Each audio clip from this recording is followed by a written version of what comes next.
Buenos días, buenas tardes o buenas noches, ya sea la hora o el momento en el que estén viendo este video, les damos una cordial y calurosa bienvenida. Mi nombre es Marilis Campos y mi persona junto con mis compañeros de la Universidad Nacional de Panamá, del Centro Regional Universitario de Veraguas, tenemos el gusto de impartirles un breve pero interesante resumen del libro del maestro Alfonso Reyes de Echandía, específicamente el capítulo de la represión penitenciaria. Esta materia, criminología, está dirigida por el profesor distinguido Miguel Ángel Trejos de la Facultad de Derecho y Ciencias Políticas. Sin nada más que añadir, esperemos que disfruten de este video tanto como nosotros. Sobre las finalidades de la represión penitenciaria según Alfonso Reyes de Echandía, aunque sobre la finalidad de la pena nos referimos particularmente a la pena privativa de la libertad, cabe destacar que existen múltiples posturas doctrinales que sintetizándose podrían ir simultáneamente enfocadas a 4 puntos importantes, como pueden ver en pantalla, como es la protección social, la prevención de futuros delitos, la retribución por el daño causado y la resocialización del delincuente. Necesario es reconocer, sin embargo, que tales metas no han sido alcanzadas en ningún país del mundo. La única que ha sido practicada sin mayores obstáculos es la de la retribución del daño causado, que hace referencia al castigo. Esto se explica porque la función represora que se cumple es fácilmente aplicable, ya que no exige de personal calificado y no exige erogaciones cuantiosas. En cambio, respecto de las otras finalidades de la pena, no hay ni siquiera un acuerdo entre los expertos sobre su verdadero alcance y significación, y desde luego nunca se tienen los fondos necesarios para hacer las erogaciones que exigiría puesta en práctica pues evidentemente estas finalidades. La represión punitiva se manifiesta en 3 grandes formas. La primera, una extintiva de la vida del condenado; la segunda, una privativa o restrictiva; y una de un carácter pecuniario. En este sentido, cabe destacar que el maestro Alfonso Reyes de Echandía, en el capítulo de la represión penitenciaria, no hacía énfasis en los pros y en los contras de la pena de muerte. Basta decir que esta es la pena que cumple radicalmente con la función preventiva y represiva en cuanto a suprimir la vida del reo, impone un castigo irreversible, por lo tanto el delincuente no vuelve a delinquir. Por otra parte, tenemos la pena privativa de la libertad, que es la más frecuente aplicación. Por ejemplo, en nuestro código, el 92.3% de los tipos penales la prevén singularmente o junto con otra pena. En este sentido, en ella se aísla de la sociedad al condenado y se le suprimen temporalmente de derechos cívicos y políticos y se le restringe de libertades personales. Por otra parte, tenemos un carácter pecuniario, la pena pecuniaria, que es característica de los estados capitalistas y constituye generalmente una forma de dominación intraclasistas, sobre todo en los países más industrializados. En este sentido, es predominante estas sanciones a aquellos que pertenecen a la burguesía comercial, financiera. Aquellos delitos de contrabando y económicos son los que caracterizan a la pena pecuniaria. El régimen penitenciario. El sistema penitenciario tradicional, basado en la prisión cerrada, ha demostrado su incapacidad para cumplir con los fines preventivos y resocializadores de la pena, por las siguientes razones. En este punto pueden ver 6, principalmente la pérdida de los derechos fundamentales. ¿Qué pasa? Que toda detención implica justamente eso, la pérdida de los derechos fundamentales, evidentemente pues de quien la sufre, y particularmente la del derecho de locomoción, que es la principal manifestación de libertad. Esto pues porque el ambiente carcelario es deprimente por el contraste y obviamente por razones de seguridad. Respecto del detenido, este se encuentra en una situación de nostalgia y de exención a recordar su vida anterior. Por otro punto, tenemos que se rebaja hacia límites de depravación. Frente a este, nuevamente, el recluso tiene esta alternativa. Tiene 2 alternativas: o se adapta a él, tratando de acomodarse a sus usos y a las costumbres que lo caracterizan, con lo que su moralidad se rebaja hacia límites de depravación, o bien lo resiste y entonces habrá de sufrir consecuencias de su conducta independiente. Se concretan en humillaciones, pues, y se arriesga a esos aislamientos y agresiones de palabra y de hecho. Por otra parte, como siguiente punto, tenemos el instinto de conservación, ¿no? Ya hemos podido ver que a la vida, en la actividad carcelaria, al prolongarse, crea este instinto de conservación, en donde se deja absorber al grupo, es decir, se deja influenciar, y se le imponen leyes de imitación y de solidaridad, llegando muchas veces estas pues a la propia muerte como consecuencia de mantener ese silencio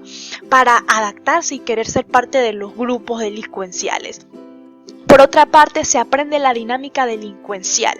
En esta subcultura del crimen, el recluso escucha los relatos de Lampa por boca de los protagonistas. Entonces aprende las más depuradas técnicas de la dinámica profesional, conoce el arte de mentir, el arte de callar, de engañar, ha adquirido casi sin percatarse un bagaje experimental de la magnitud de actos delictivos. Entonces cuando sale, cuando sale de la vida carcelaria, inicia con nuevos crímenes que justamente aprendió en el sistema penitenciario. Y por eso viene el siguiente punto, que justamente esto se crea una escuela del crimen, ¿no? Entonces esto se explica por la forzosa sociedad, que en consecuencia la falta de trabajo en el sistema penitenciario facilita considerablemente el éxito de aprendizaje de actos delictivos, evidentemente, y crea esto un sistema desequilibrado, como dice Alfonso, si se podría llamar un sistema, ya que no existe un personal honesto y calificado que se encargue de hacer cumplir a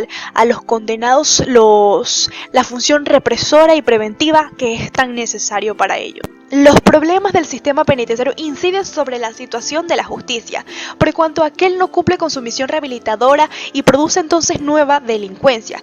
Se supone entonces que el sistema penitenciario se debe establecer como un instrumento auxiliar de la justicia para hacer efectivas las sentencias de los jueces penales y por tanto debe cumplir una función protectora y preventiva frente a la sociedad y resocializadora de quien infringió las normas penales. Sin embargo, hemos podido observar las razones, una de las tantas razones del por qué esto no siempre es así. Por ejemplo, podemos hablar de los problemas de hacinamiento, la poca capacidad de los establecimientos, la promiscuidad originada de las dificultades de clasificación, la falta de educación y de trabajo por parte de los detenidos. Todo esto y más limitan el objetivo de la rehabilitación porque no se cumple siempre y pues la residencia no se evita. Por el contrario, se le recarga con la investigación de nuevos hechos delictivos al no aportar y al no ser ese instrumento realmente auxiliar de la justicia.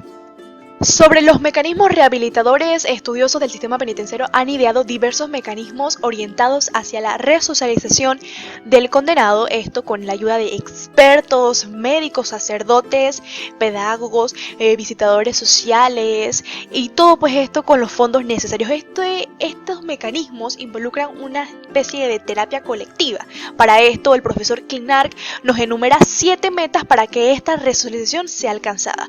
En primera instancia tenemos la socialización, que es donde el grupo coloca a sus integrantes en condiciones de comprender la necesidad de cooperar en los controles sociales y lo hace capaz de aceptar las críticas y de tolerar las frustraciones. Por otra parte, como segundo punto, tenemos la asunción del papel de otros, tal cual como pues lo dice su nombre. En este proceso de socialización, el miembro del grupo se ve contraído a asumir el papel de otros participantes, a compartir sus puntos de vista, a comprenderlos en vez de rechazarlos y no aislarse en una posición negativista. Y este fenómeno no solo se produce respecto a sus compañeros de detención, sino también al terapista. Como tercer punto tenemos la ayuda mutua. El detenido se siente confortado por la presencia de otros, lo que permite fortalecer su propio yo, y el grupo permite la expresión de ansiedades y de frustraciones. En cuanto al cuarto punto de la permisibilidad, el terapista procura que los miembros del grupo den rienda suelta a sus temores, a sus ideas, a sus sentimientos y discutan libremente sobre eso con la intención de mejorar y que los participantes se sienten más tolerantes con los demás y a valorarse en mejor razón de su propio yo. Y siguiendo en la misma línea de interés tenemos otros mecanismos rehabilitadores como sería la identificación con el grupo, tal cual como lo explica su nombre. En este sentido el condenado se siente justamente identificado con otros condenados con el que guarda relación y toma justamente pues conciencia de sus propios errores. En el punto 6 tenemos la adhesión y lealtad al grupo, ya que se identificó, siente esa lealtad, siente que alguien le entiende, por lo cual se sitúan dentro del estándar colectivo y asimilan por lo tanto su moral. En cuanto al séptimo punto tenemos la reorientación de las actitudes, es decir, cambian esas actitudes negativas hacia nuevas que sean evidentemente positivas y abandonan esas viejas conductas que evidentemente no les suman en este sentido y no cumplen con los fines preventivos.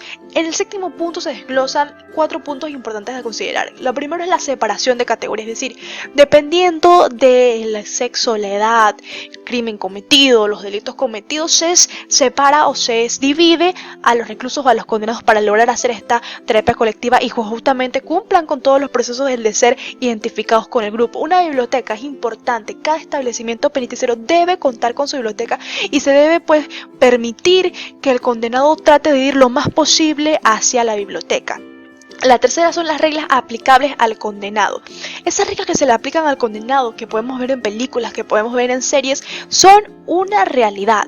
Pero tenemos que tener mucho cuidado en realmente la función que queremos decir, cuál es la función represora que quiere cumplir la prisión cerrada. No queremos que odie, que agarre ira ante el sistema penitenciario, sino que simplemente lo respete y que respete las leyes y la función que realmente se cumpla allí. En cuanto al cuarto punto sobre el tratamiento, mi compañera Analia Núñez lo va a estar hablando un poquito más. Hola, mi nombre es Analia Núñez y voy a estar explicando los siguientes puntos. 1. El tratamiento de los reclusos, la alimentación, el servicio médico psiquiátrico, las relaciones sociales y ayuda penitenciaria, también la marginación de los individuos, la fase post-penitenciaria y por último, las críticas al sistema penitenciario. Bien, en el tratamiento no se tiene que recalcar el hecho de la exclusión de los reclusos de la sociedad, sino por el contrario, que ellos tengan en cuenta que siguen siendo parte de la sociedad. Con este fin, se debe recurrir en lo posible a la cooperación de organismos de la comunidad, para que puedan ayudar al personal del establecimiento en sus tareas de rehabilitación social. También deben existir y también debe haber una colaboración con los trabajadores sociales encargados de mantener y mejorar las relaciones del recluso con su familia y demás entorno. El tratamiento de los condenados a una pena o medida privativa de la libertad debe tener por objeto los siguientes puntos. 1. Que es inculcar la voluntad de vivir conforme a la ley, mantenerse con el producto de su trabajo y crear en ellos el respeto a sí mismo y desarrollar su sentido de responsabilidad. ¿Cómo podríamos lograr este fin? Para esto se necesita la instrucción, orientación y formación de profesionales a los que son los métodos de asistencia social individual. También necesitarán el asesoramiento relativo al empleo, el desarrollo físico y a la educación del carácter moral, de acuerdo con las necesidades individuales de cada recluso. Se debe tener en cuenta su pasado social y criminal, también su capacidad y sus aptitudes físicas y mentales, sus disposiciones personales, la duración de su condena y por último las perspectivas de su liberación. En cuanto a lo que es la alimentación, su alimentación debe ser de buena calidad, bien preparada, servida y supervisada por un personal técnico especializado. En caso de sufrir alguna enfermedad, ellos deben tener todo el derecho de que se les prepare una dieta especial. En cuanto a su servicio médico psiquiátrico, los establecimientos penitenciarios deben asegurar el tratamiento psiquiátrico de todos los reclusos que necesiten de dicho tratamiento. Se debe tomar medidas indispensables de acuerdo con los organismos competentes para que en caso necesario se continúe el tratamiento psiquiátrico después de la liberación y así poder asegurar una asistencia social post-penitenciaria. También los alineados deberán ser recluidos en establecimientos para enfermos de mentes y tratados por especialistas. Las relaciones sociales y la ayuda penitenciaria. Se velará particularmente por el mantenimiento y también mejoramiento de las relaciones entre el recluso y su familia cuando éstas sean convenientes para ambas partes. También se tendrá en cuenta desde el principio el cumplimiento de la condena y por último el porvenir del recluso después de su liberación. El recluso se le debe alentar para que éste establezca y mantenga relaciones con personas y organismos externos que puedan favorecer los intereses de su familia así como su propia readaptación social. La marginación de los individuos. Un análisis realístico y radical de las funciones que efectivamente cumple la cárcel es la comprobación de su fracaso histórico como controladora de la criminalidad y como instrumento de reincorporación del delincuente a la sociedad. Su influencia no solo en el proceso de la marginación de los individuos, sino también en la ruptura de las zonas marginales de la clase trabajadora.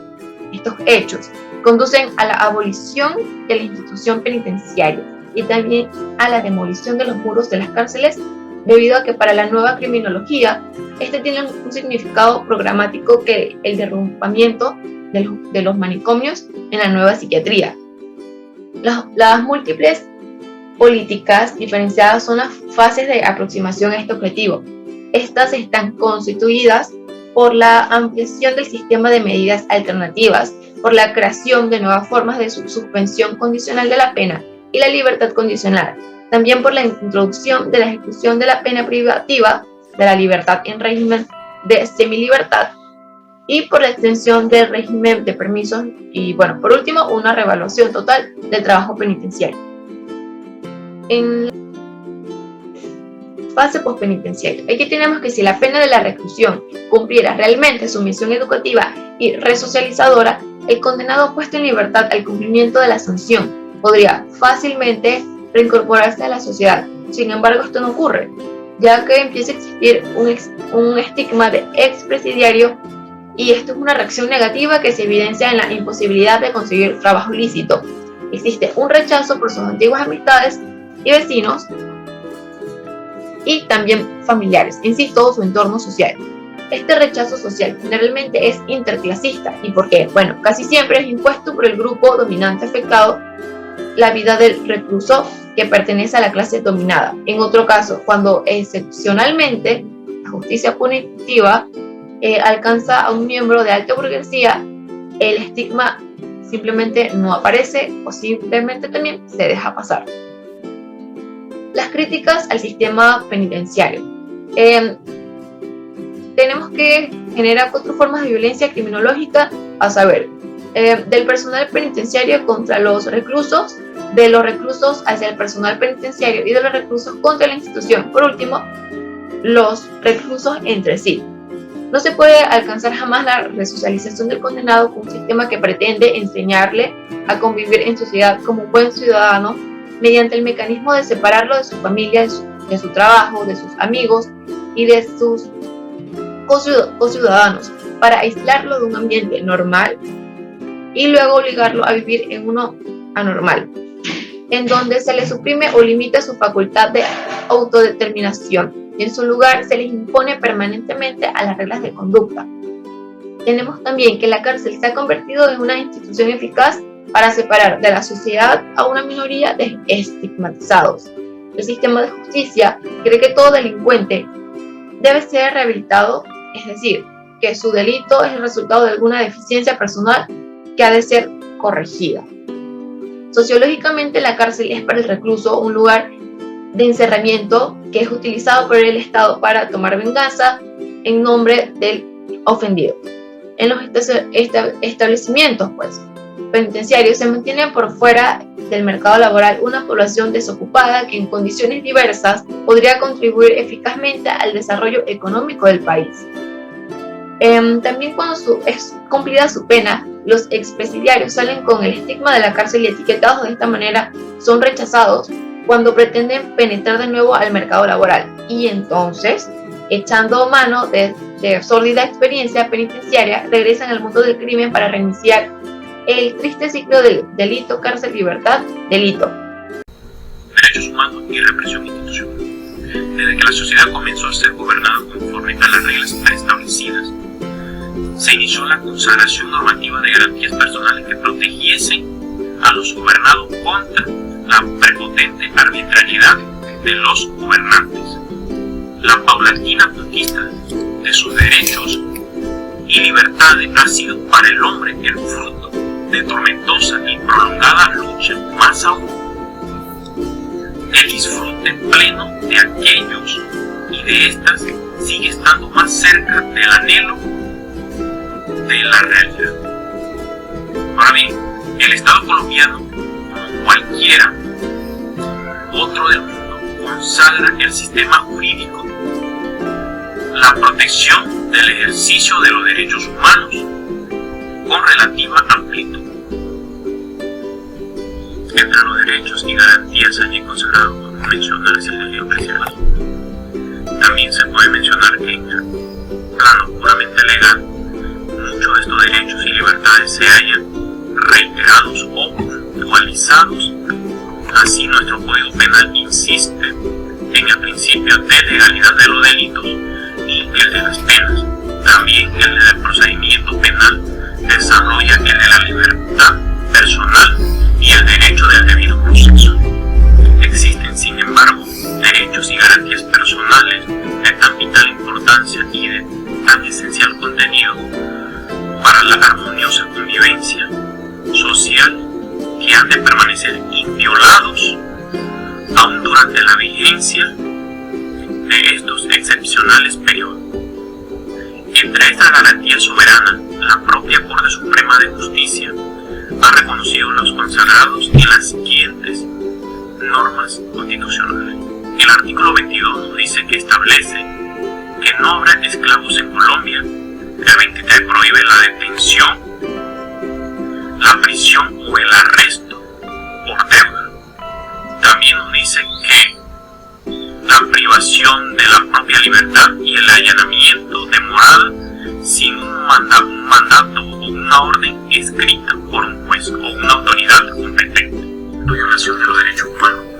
Esto se da en diferentes puntos, diferentes fases que se pueden mencionar. Tenemos la fase jurídica de la captura, la incomunicación, la retención de la persona o de la persona que cometió el delito, los contornos dramáticos en el mecanismo de la tortura y los allanamientos. Prácticamente todos estos tipos de violación de los derechos humanos. Esto no es permitido.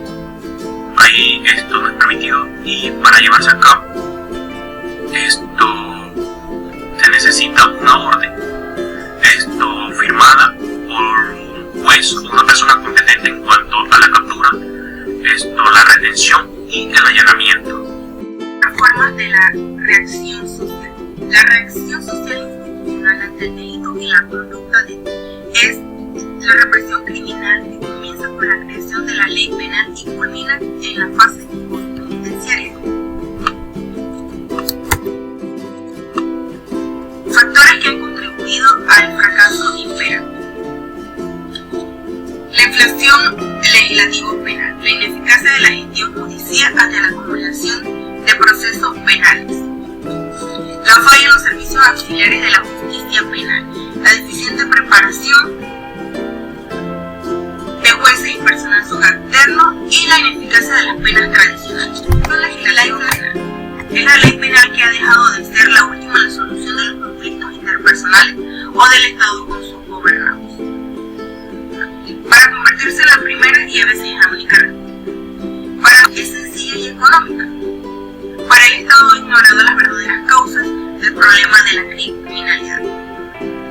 La inflación jurídica es tan perniciosa como la inflación monetaria. Nos agrega el profesor Sam. Pedir más de las leyes, de la policía, de los jueces, de las prisiones, nos hará vivir finalmente en una sociedad impuesta por una mitad de justicieros que reglamenta y sanciona la otra mitad de ajusticiables. La ineficacia de la gestión judicial ante la acumulación de procesos penales.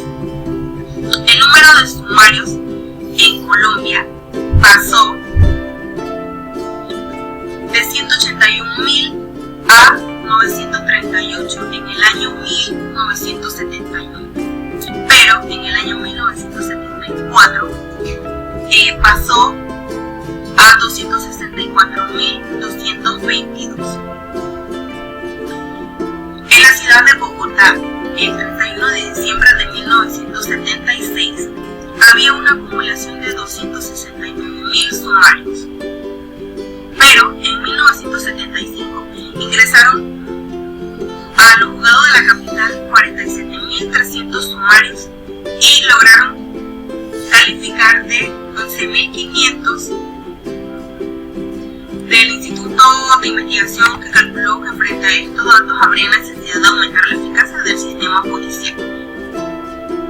El Censo Penitenciario Nacional Para el 12 de octubre de 1977 había un 61.89% de la población penitenciaria que estaba constituido por simples sindicatos. La falla en los servicios auxiliares de la justicia penal. Sus defectos más protuberantes son la policía judicial impreparada, con unos elementos que provienen de diversos organismos y trabajan sin conexión alguna entre sí, ni con los funcionarios de instrucción, de militarización de la fase preliminar de la investigación, ni la medicina legal desconectada de la instrucción criminal, y la policía de vigilancia desprofesionalizada, la falta de instrumentos científicos para una adecuada labor criminalística, la preparación de jueces y personal subalterno. La razón radica en el pobre nivel académico de nuestras facultades de las penas tradicionales. Nos referimos a la represión, predicidio y prisión, que implica el encerramiento y la separación del conglomerado social. Jueces y personal subalterno.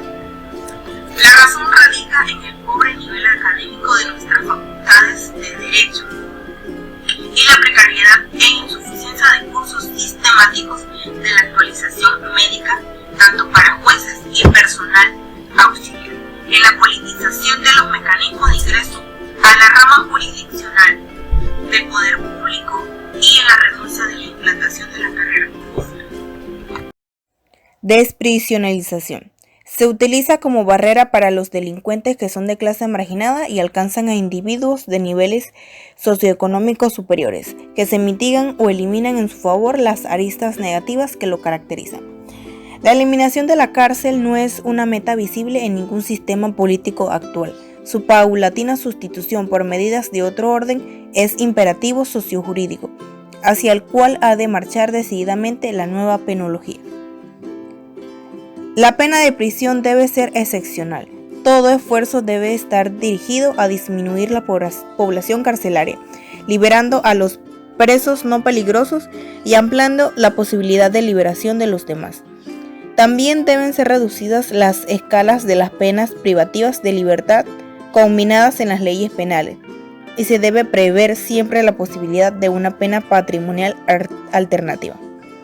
La prisión es inútil para la víctima y para la sociedad, siendo ilusoria la protección que proporciona el carente de efecto en la solución o reparación del conflicto creado por la acción delictiva. Es gravísimo el problema de la criminalidad y no se resuelve con el derecho penal. El crimen es un fenómeno sociopolítico que deriva de problemas estructurales en la sociedad, como la prisión, la solución punitiva, que también refleja esos problemas. Mecanismos que reemplazan la institución de la cárcel. Entre ellos se encuentran la libertad vigilada, la libertad bajo palabra, la condena de ejecución condicional, la multa, el trabajo obligatorio de empresas públicas. Reemplazan la institución de la cárcel. Entre ellos se encuentran la libertad vigilada, la libertad bajo palabra, la condena de ejecución condicional, la multa, el trabajo obligatorio de empresas públicas, comunitarias y de asistencia social, la suspensión de licencia para ejercer la actividad profesional que generó el delito. La experiencia que hasta ahora han tenido algunos países con estos mecanismos permite alentar esperanzas de una aplicación más amplia. Y entre la ventaja de estos mecanismos sustitutivos de la cárcel están su menor costo, la eliminación del desarraigo social, porque permite cumplir la pena en un medio social normal. Los traumatismos son menores para el condenado, familiares y también amigos. La eliminación de las reacciones negativistas contra el grupo y contra el sistema que son propias de la pena del encierro, el beneficio social que se deriva de su implantación. La despenalización es una conducta descrita en la ley penal como delito y sale de la esfera jurídica para ser sancionada en el ámbito de una jurisdicción dispersa de naturaleza civil, comercial o administrativa.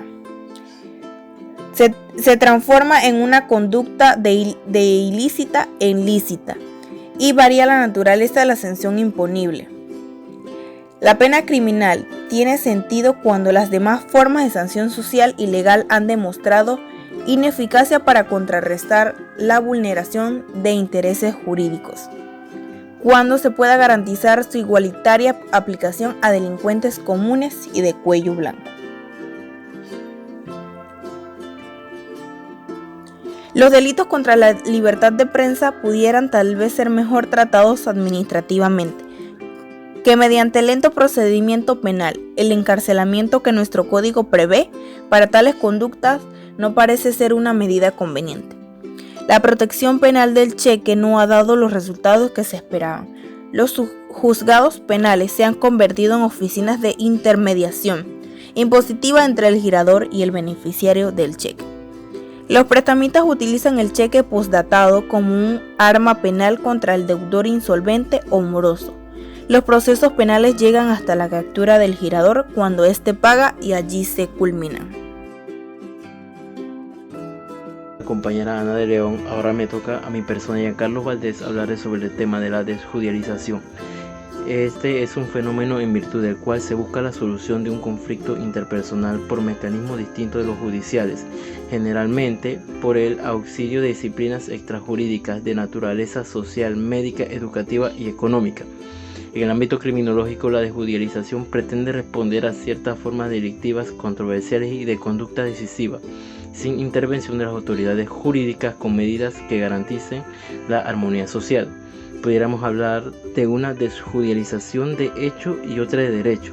La primera se presenta cuando ocurrido el hecho delictivo o controversial no es puesto en conocimiento de las autoridades por razones tales como la levedad del daño causado, desconfianza de la eficacia de la justicia punitiva, temor a la pérdida de tiempo o las represalias. Como es bien sabido, son los bajos índices de denunciabilidad los que alimentan el volumen de criminalidad oculta. La desjudicialización de derecho se evidencia cuando el propio legislador decide eliminar la instancia judicial para la solución de un conflicto que antes lo requería.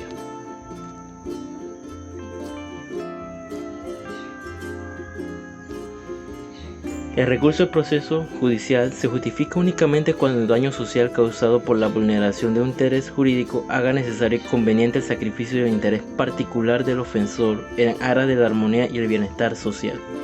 Otra consideración que ha de tenerse en cuenta al examinar esta cuestión es la del costo del delito medido en términos judiciales, es decir, en cuanto a la investigación penal y el proceso respectivo significa para el Estado erogaciones cuantiosas representadas en monumentos de funcionarios públicos, políticos, jueces, fiscales, técnicos, personal auxiliar, jurídico y prisioneros, gasto de mantenimiento de los delitos, costo de establecimientos judiciales y de prisiones. La investigación realizada en Toronto, Canadá sobre esta materia se orientó con éxito hacia los siguientes objetivos: calcular la frecuencia de la utilización de métodos conciliatorios en relación a los judiciales respecto a la situación de los jóvenes delincuentes, evaluación de la eficacia de los métodos conciliatorios en relación a la tasa de reincidencia, determinación de la diferencia entre varios tipos de comunidad y en su respectivo estatus socioeconómico, medir el grado de cooperación existente entre los diferentes organismos que ocupan de la delincuencia juvenil y sus respectivas familias. Una de las investigaciones fue la que se hizo alrededor del 43% de los incidentes protagonizados por menores de edad y en los cuales intervino la policía. Se refirieron a comportamientos que no ameritaban una concreta acusación delictiva. Entre nosotros, el aborto, los pequeños delitos contra la propiedad, los llamamos accidentes de tránsito, y en general las infracciones de menores de edad merecían un tratamiento extrajurídicamente.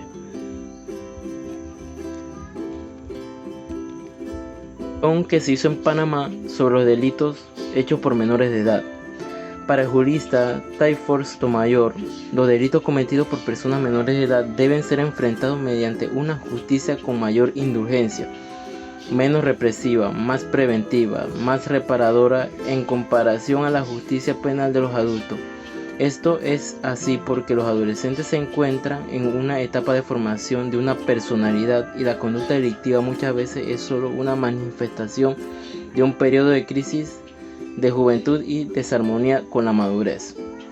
Por parte de la legislación de Panamá en 1999, creó el régimen especial de responsabilidad penal para la adolescencia, que consagró el derecho a la conciliación frente a los delitos cometidos por personas menores de edad.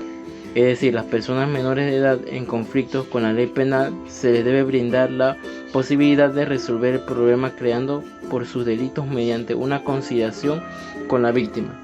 Y si dicha conciliación llega a criminalización, consiste este fenómeno en hacer desaparecer del elenco de delitos o contravenciones legalmente descritos en un determinado modelo de comportamiento humano que a partir de una tal decisión sería jurídicamente lícito o indiferente.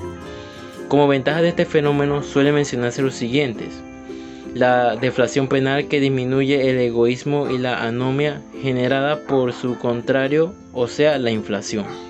Disminuye el costo del delito en el campo de pesquisa, aplicación y ejecución.